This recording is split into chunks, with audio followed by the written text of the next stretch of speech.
On today's show, we're going to be learning some magic from author, speaker, and someone who really knows how to heal the heart, Don Miguel Ruiz. Welcome to Thriving Launch with Louise Congdon and Kamala Chambers, the show for heart-centered entrepreneurs who want it all. 5 days a week, we bring you different segments to inspire you to live a life of freedom. We interview the leading experts in the field of business, health, and love. Be sure to check out Training Tuesdays, where we give you a clear action plan to grow your own business. Do you have a product or service that you would like to sell online? Or maybe you've been thinking about it, but you're reserved to do it because you need a website, you need complicated systems, and you need to spend money? Well, I've created a completely free course that teaches you how to use Facebook in a purely organic way. This means no ads and no money are needed. You can use Facebook completely free. So head on over to thrivinglaunch.com, opt into my Profit from Social Media course. I'm going to teach you the free methods to using Facebook to make money today.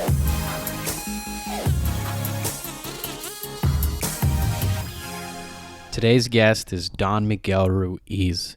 Seriously, one of my favorite authors, and one of the favorite authors of millions of people across the world. There's a reason why he's a New York Times best-selling author, a favorite of Oprah, and someone who has really touched me and millions of people across the globe with his work. Inside his book, The 4 Agreements, he really changed my life and made me start thinking about why we do things and why other people do things, and to start considering that nothing in your life is personal, to start really changing the way that I view the behaviors and actions and reactions of others. So on today's episode, we're going to dive in with Don Miguel Ruiz. I want to start by asking you, Don, what is love? Well, this is the most interesting and wonderful question, because love is everything that really exists. It's how I call the truth. Truth and love is exactly the same thing. You know, the truth exists long before the creation of humanity and will exist long after the extinction of humanity. And truth is forever, is what really exists. And love is exactly the same thing. Love is everything. Everything is love. But what we humans, we perceive love, but we distort it. Then the way that we learn to love is the way how our family loves, our society loves, and this is how we learn to love. And we learn, just like everybody else, with conditions. Then our love is a conditional love.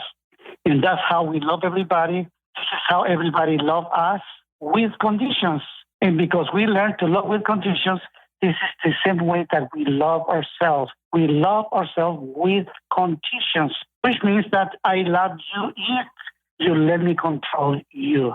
If you do whatever I want you to do, then I love you. If you walk the way I want you to walk, talk the way I want you to talk, dress the way you wanted to talk, behave the way I want you to behave, then I love you.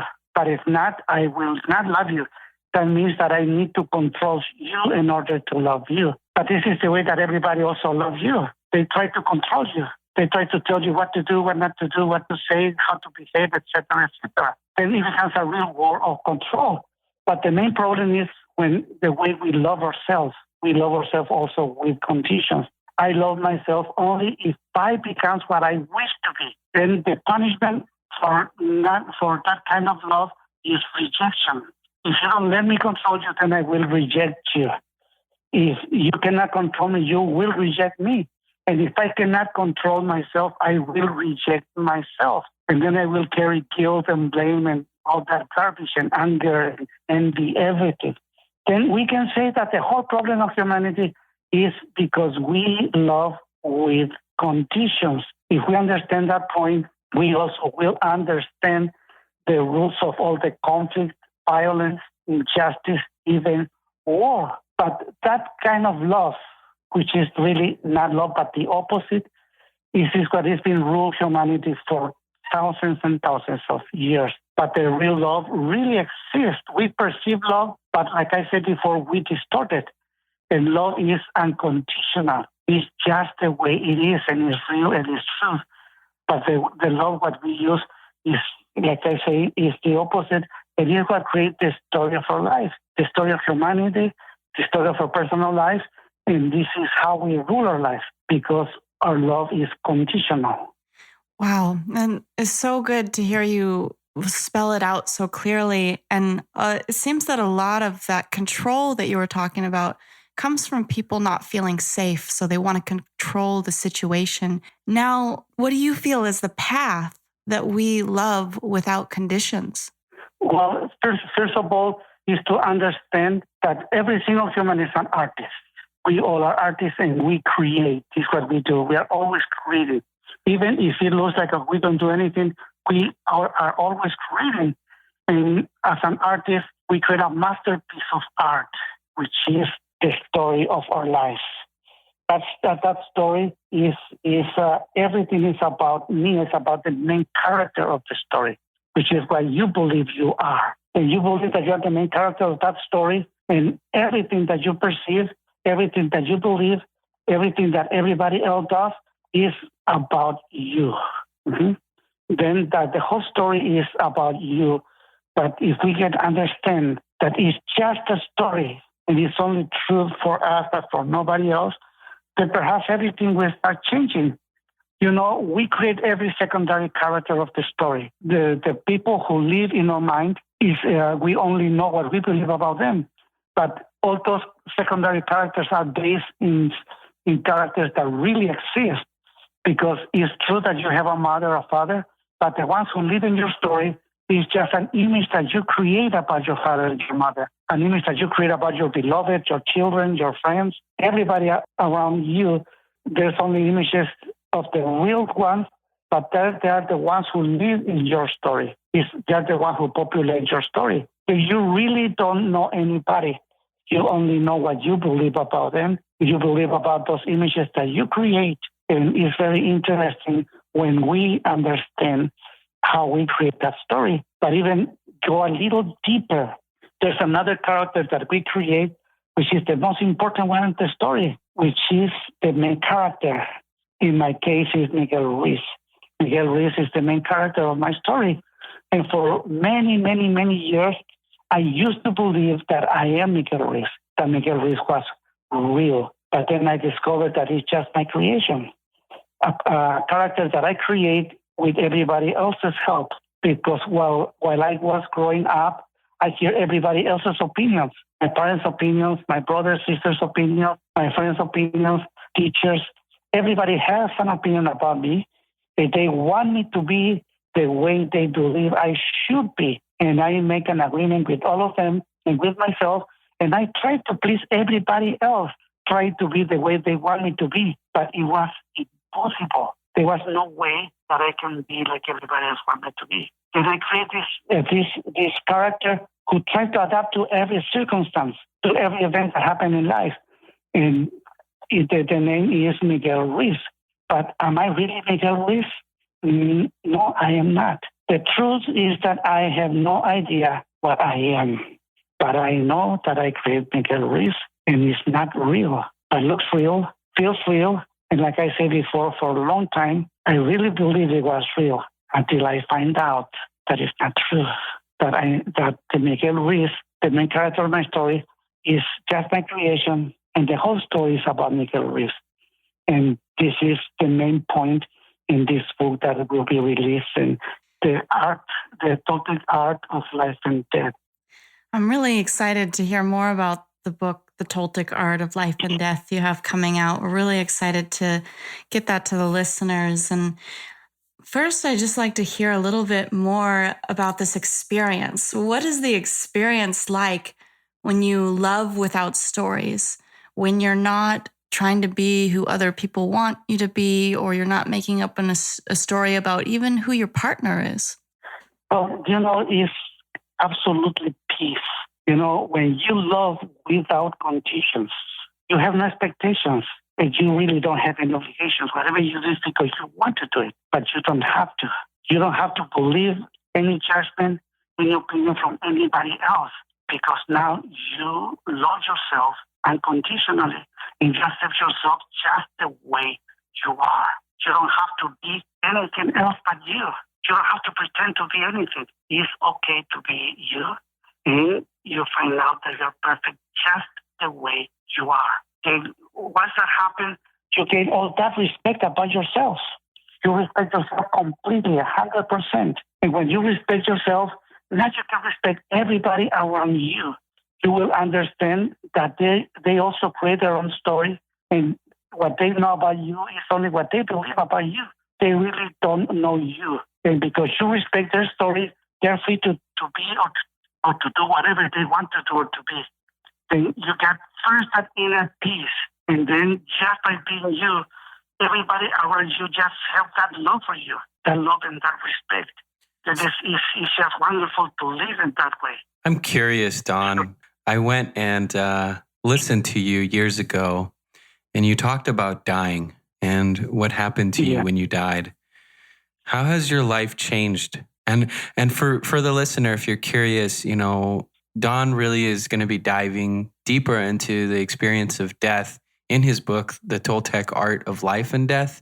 For right now, for you, the listener, I want us to kind of peel back the curtains a little bit and find out what happened to Don, his story, and his idea of life when he died and when he came back. Well, the whole thing happened when I had a major heart attack, and I knew that my life was very short. That maybe I have a few hours before I die, and I was so excited because I had the opportunity to share with everyone the best way to live our physical body. There was no fear at all. It was a very intense pain, yes, but I was excited for the outcome. It was so great for me to feel that experience. And as you know, when we are dying, it's like the whole story of our life is just in front of us. You can remember everything, and it takes no time. It's very fast. Because you are the creator, you know your whole story. And it was in that moment when I went into a 9 weeks of coma. Then for 9 weeks, I had that little dream that I don't know if it's the whole 9 weeks or just 10 seconds or 1 minute. And it doesn't matter because it's really a whole story. And in that story, my mother, Sarita, tried to pull me back to life. And by doing that, she went into my dream and she let me know very clearly that I didn't have the right to die before she dies. Then she did everything that was in her power to pull me back. Then what I did is to say, okay, well, if you want to bring me back to life, you have to gather all those great memories who transform my life to take me into an alignment and until the truth. And in that way, perhaps you can bring life to my body again. But in order to do that, you need to face all those lies that exist in my mind. Because we can say that a lie is just a distortion of the truth. Like when you see yourself in a mirror, the image of the mirror is exactly the opposite of the real you.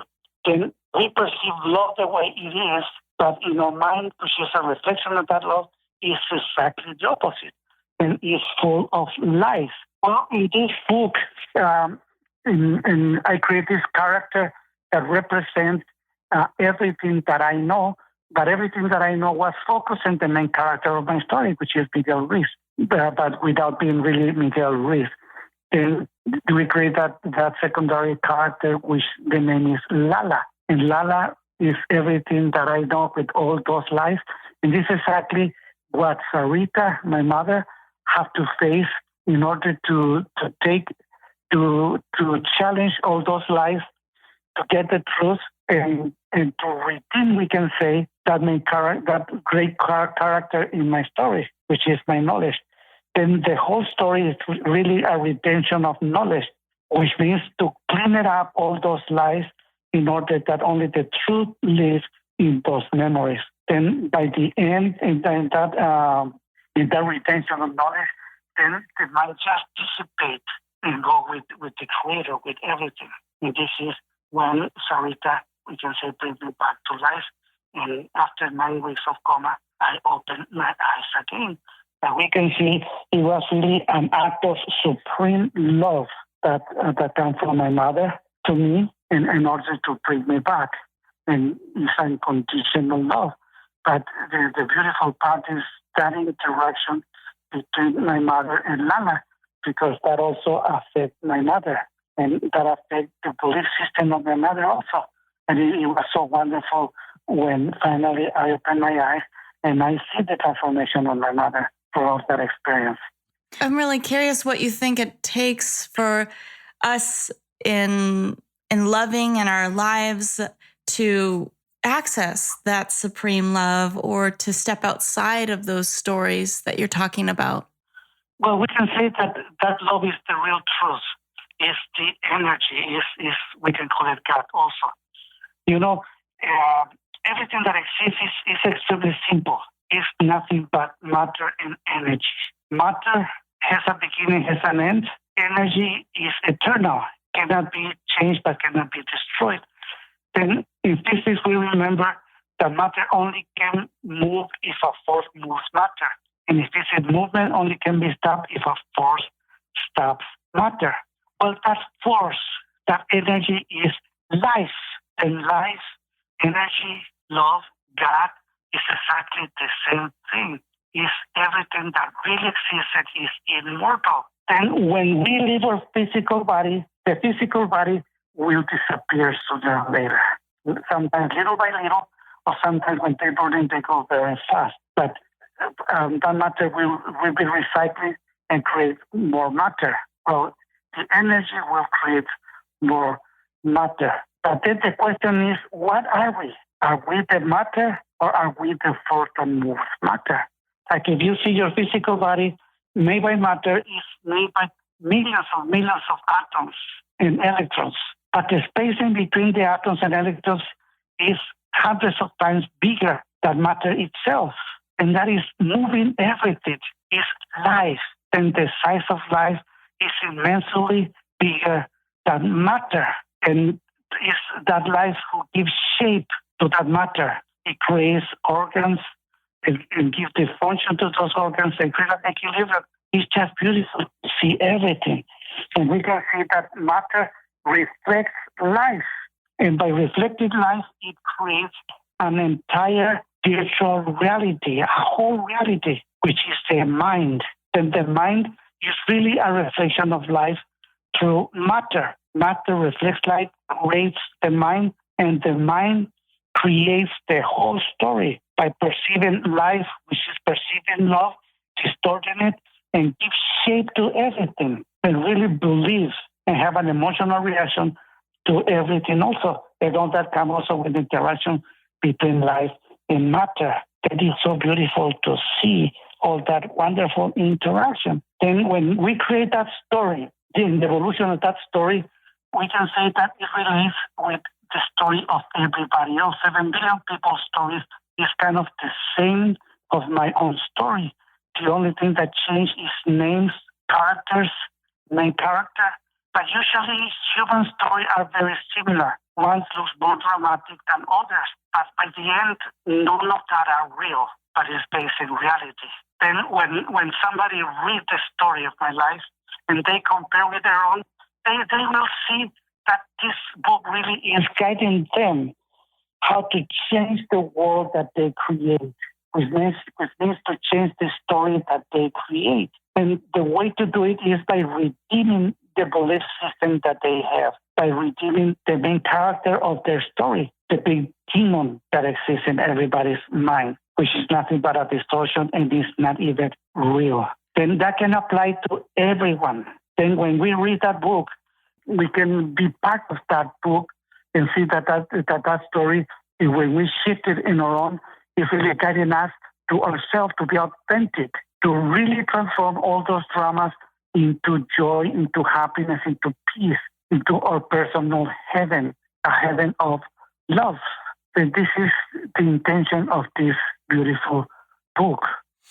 You're making me think and remember when I went into a deep meditation, and I don't remember how long I was gone for, but when I came back, all I knew was that there was only love and there was nothing else, and that I understood that people had a belief that they had to be somewhere or get somewhere to be enlightened or to feel love, and that was their problem, because really there really wasn't any problem, and there wasn't such a thing as a person or anything that wasn't created from love. And when I was there, Don, there was no time and there was no need really to do anything, because everything seemed to be happening very magically. And the story of me was intertwined with everyone. So there wasn't even a me. There was everyone. Exactly. And that is the conclusion. There is no me anymore. It's just an identity. But it works beautifully. Yeah. It's perfect. It is a wonderful place to be, to see that. And your books are really wonderful insights into that time in space that, all of us have these magical moments where we feel like the whole world is okay, even though none of our problems have been fixed. And your books kind of give us an opportunity to get to that place more often. And we can stay there. That's the most beautiful part. We don't have to believe anymore. It's a fifth agreement. Be skeptical, but learn to listen. Don't believe me. Don't believe yourself. And don't believe anybody else. They live in their own story. And that's why it's only true for them, but not for you. The same way that you live in your own story, that is your truth, even that is not necessarily the truth, but can guide you to the truth, because when you got the truth, you put yourself aside. You're not in between anymore between the truth and the truth. That make sense? It really changes everything. And it makes me think of how sometimes when I think I have a problem or that there is a problem, when I can learn to just tell myself there isn't a problem or let go of that idea, then I find out that problem was actually love happening, and that's actually what was happening. But for some reason, I had this idea that the world had to be a certain way, so I made it conditional. And then later I discover, wait, when I let go of that condition, I realized that even that thing that seemed like a problem was love. Yes. Like my son Miguel, in his teachings, when he talked about the four agreements, he said how people corrupt the four agreements and they change it into the four conditions, which is conditional love. I only be friends with someone that is impeccable with the word. I will not be around people who take this personally. I don't like people who make assumptions. I don't like people who don't do their best. If you see we are corrupting it and we use it against ourselves because we don't have that respect yet, then even something as beautiful for agreements, we can corrupt it and use it against ourselves and against everybody else, because we can use it to judge other people. See that? They're not impeccable with the word. You cannot believe in those people, but they don't discharge them.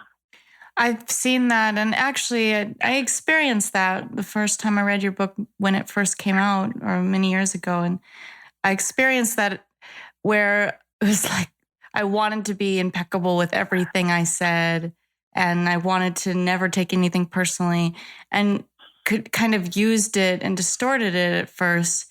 And when I read The Mastery of Love, it took it much deeper for me and helped me to understand in a deeper way that it was not about ammo to use against other people or myself, that it's really a fuller experience to tap more into love that is existing moment by moment. I'd love to hear more about how to master love. I know that this is something that you are a master at yourself. What do you feel that it takes to master love in our lives? Well, practice makes the master. We need to practice love. And the way to practice love is just to be yourself, to be you, and not try to be anybody else. Then we can say that love is an equilibrium between gratitude and generosity. And when you practice gratitude and generosity, you see that you're loving everything around you. You live this single moment. Every moment of your life, you love it. First, you have that gratitude just to be alive. Every time that you wake up, you have so much gratitude that you live with that gratitude. And that gratitude changes into generosity when you give that wherever you go. then you give your love everywhere. And when you perceive everybody else, you have the gratitude for whatever anyone do for you. Then when you practice that love, be grateful for everything, and be generous with yourself, you can see that life becomes really a great paradise.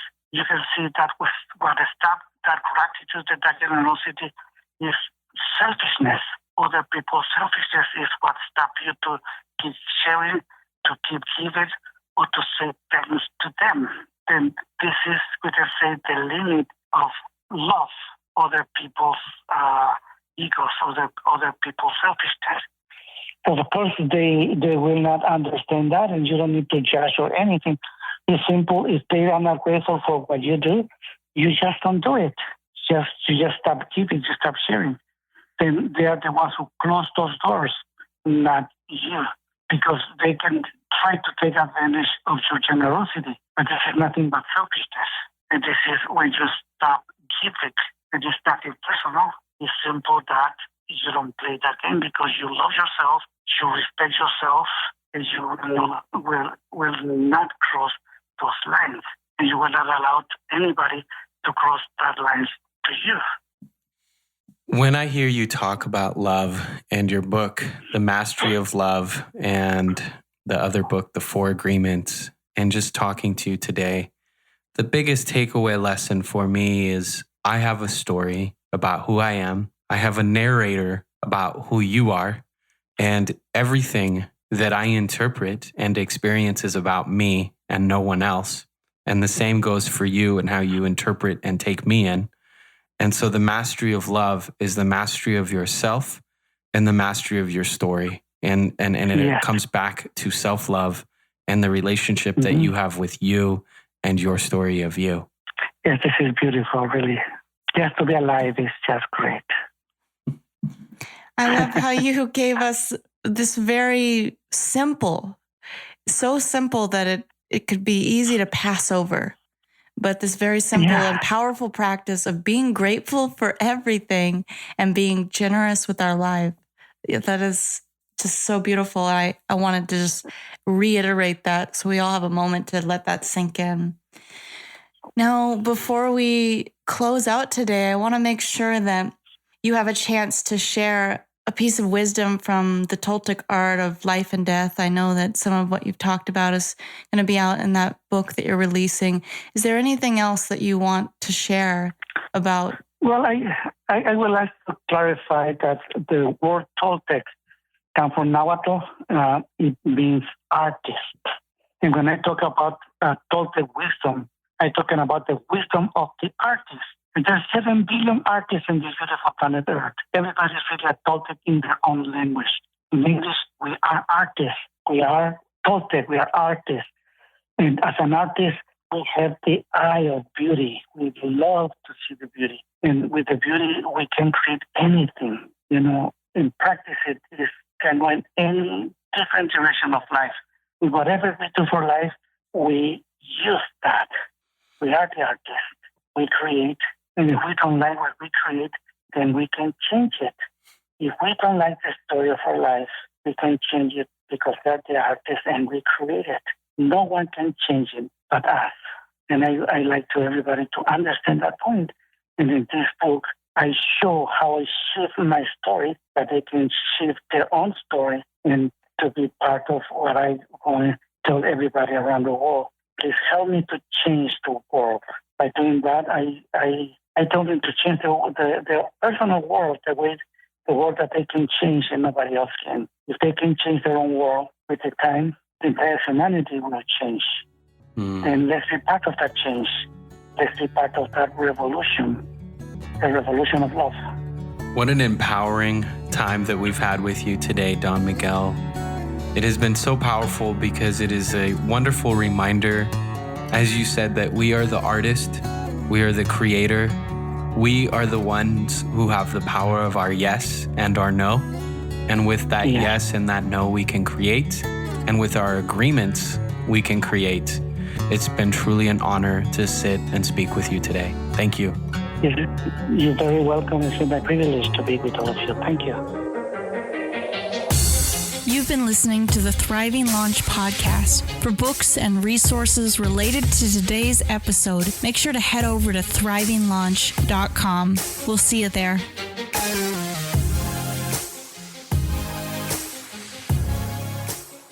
Be sure to tune into the next episode where we talk to Dr. Eben Alexander about accessing states of transcendental consciousness.